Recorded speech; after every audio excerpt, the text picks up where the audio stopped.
Сәлем баршаңызға. Мынау менде бүгін доллар гүлі мен зензи гүлі жайлы айтайын деп отырмын.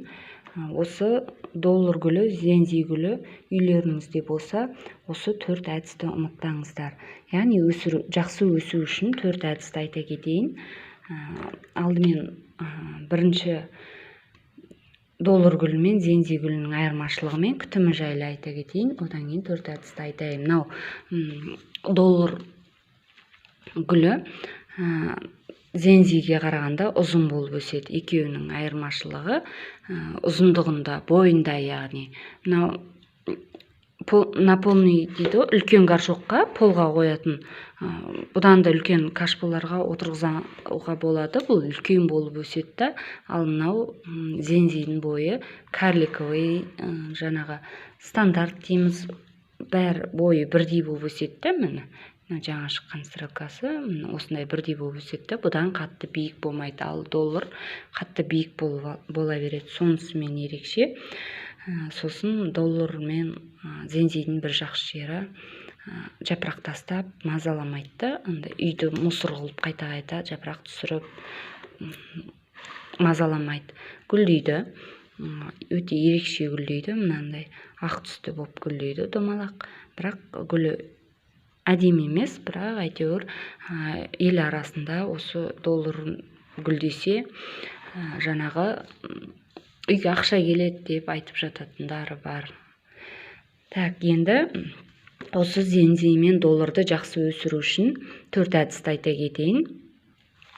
Ол бірінші горшоктар болу керек. Яғни тар горшок болмаса, доллар гүлдеріңіз жоғары қарай стрелка шығару қиын болып кетеді. Мына жақта картошкасы дамып, тамыры өсіп жата береді. Ал егер тар горшок болса, картошкасы горшокқа толған кезде жоғары қарай күштің бәрін жіберіп, стрелка жіберіп, жоғары қарай бастайды. Сондықтан мынау горшоктарыңыз тар болған дұрыс. Менде енді үлкен болып тұр деп не алмаңыздар, себебі картошкалары үлкен-үлкен болғандықтан осылай тығыздап осы горшокқа салған болатын. Бірақ екі қойғанда бір горшогы үлкен құсап көрініп тұр. Негізі горшогы үлкен емес, тура өзіне. Мына жерде де зензи егіліп тұр. Өте тар горшок болу керек.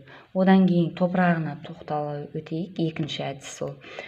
Топырақтарыңыз дұрыс болу керек. Топырақтарыңыз құнарсыз, нашар ағарып кеткен или құру мерзәне топырақ болатын болса, онда бұл гүлдің өсуі ұзақ болып жатып алады.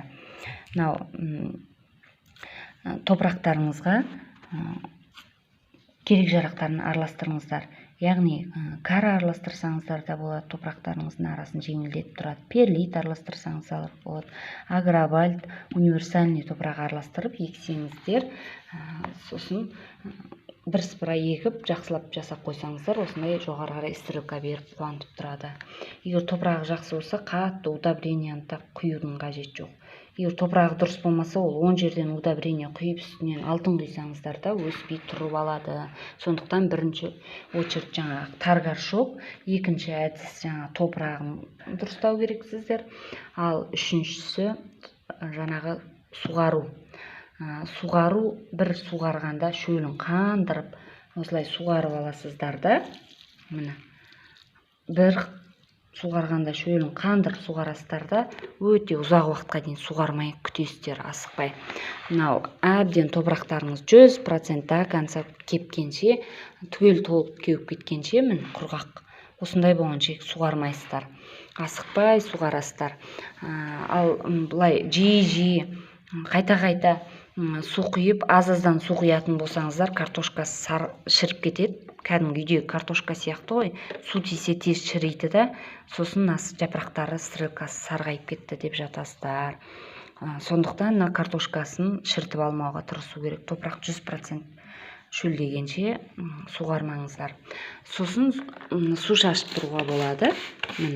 Суға удобрение или янтарин араластырып шашуға да болады. Әшейін суды да шашып тұрсаңыздар, жапырағының асты үсті арқылы қоректеніп, кішкене өсуіне де жылдамдатады. 3 әдісті айттым, ендігі 4-ші әдіс. Жаңағы тар горшокты, топырақты, сосын суын көп қимай реттеп алсаңыздар, одан кейінгі әкеп жарық жерге орнатасыздар. Жарық жер дегеніміз қандай жер? Яғни тіке күннің көзі түспейтін, жаңағы қараңғы жер емес, жарық жер. Терезенің жанында бір стол болады, шкаф болады, немесе бір терезенің жанына жақын жерге орналастырсаңыздар, ол жақсы жарық жер болып есептеледі. Кейбір терезенің алды қараңғы болып тұруы мүмкін, ондай жер емес, бір жарық жақсы түсетін кеңірек терезе жанына қойсаңыздар болады. Мынандай шетінен жаңадан шыққаннан қабығын алып тастасаңыздар болады, оның еш зияны жоқ, бірақ алып совсем тастау керек. Алынса, алынбаса қинап қажет емес, тұра берсін. Осы 4 әдісті біліп алсаңыздар, еш қиыны жоқ доллардың. Суды көп құймаймыз, және таргашок жарық жерге орналастырып қойсаңыздар, әбден болып өсіп тұрады. Жұмыс орныңыздарда, үйде де өсірсеңіздер болады. Зензи гүлі өзімен өзі тап-таза болып, әдемі болып тұрады. Яғни формасы әдемі, бұның компактный болады, және таза болады, жапырақ тастамайды, жап-жасыл болып, пластмасс құсап, искусственный құсап тұра береді. Анда-санда бір су құясыз, күтімі де қиын емес. Өте жақсы гүл. Көбейтілу жолын айтатын болсам, бір жапырақтан көбейеді, оны бәріңіз білетін шығарсыздар. Суға салсаңыздар тамырлайды, немесе жанына топыраққа тық қойсаңыздар да картошка байлайды, одан кейін суғарады. Ол жайлы толық видео көрсетемін, көбейтіп жатқандарым бар, зензиді, қара долларды. Ал мынау сабағы егер сынып қап жатса, алып суға салып қойсаңыздар тамырлайды. Картошка байлайды бірінші домалақ, одан кейін барып тамыр шығарып бастайды. Өте жақсы гүл, таза тұрады. Сол, яғни топырағын жақсылап бір ауыстырып қойып, жарық жерге орналастырып қойсаңыздар болды. Еш қиыны жоқ. Осылай су шашып тұрам, су шашқан кезде жанындағы топырақтарына да шашып тұрам, кішкене күн ыстықта влажность беріп тұрсын деп. Парақшама жазылып алыңыздар, осындай күнделікті әр гүлімнен пайдалы ақпараттар беріп отыратын боламын. Парақшама жазылып, қоңыраушаны басып қойсаңыздар, ешқандай видеомнан қалып кетпей, сіздерге уақытылы видео шықты деп сообщение келіп тұратын болады. Сұрақтарыңыз болса, осы доллар гүлдеріңіз сіздерде қалай өсіп жатыр, сұрақтарыңыз болса, комментария жазып өтіңіздер, жауап беремін. Жақсы, сау болыңыздар.